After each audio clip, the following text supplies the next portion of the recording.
Welcome to the Dan O'Can YouTube channel.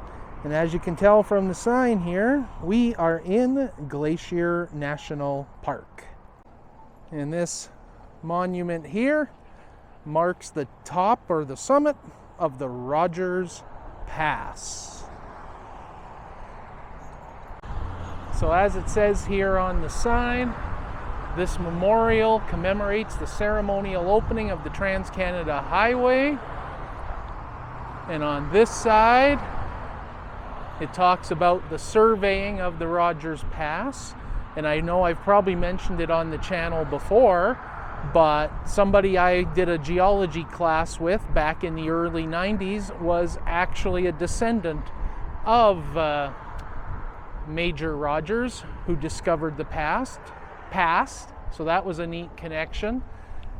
This side here talks about the Trans-Canada Highway Act from 1949 and the construction of the highway, which opened through this area in 1962, as it says on this side.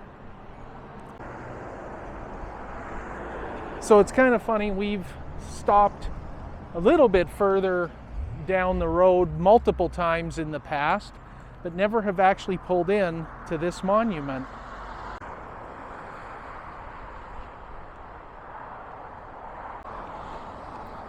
So we are parked down at the Rogers Pass Visitor Center, and we saw a sign on that end similar to this one that said abandoned rails 1.3 kilometers, and we were like, well, we have to try that or check that out.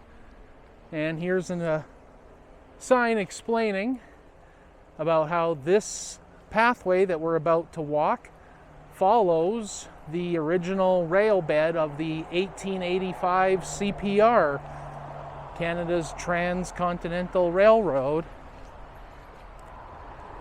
And right over here talks about the famous avalanche from March the 4th, 1910. It's funny, this sign here says it killed 62 men near this spot.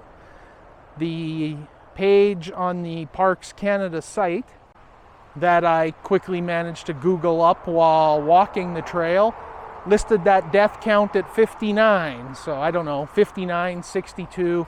Either way, dozens of men lost their lives in an avalanche here in 1910. Literally walking in the footsteps of history here.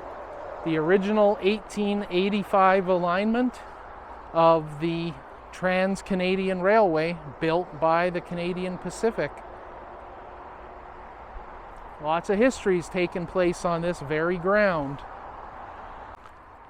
So just a short little video here. It's a short little trail, but interesting piece of history I thought was worth sharing. And there's going to be some more BC and BC history content coming up here over the next few releases of videos, so stay tuned and we will see you in the next video.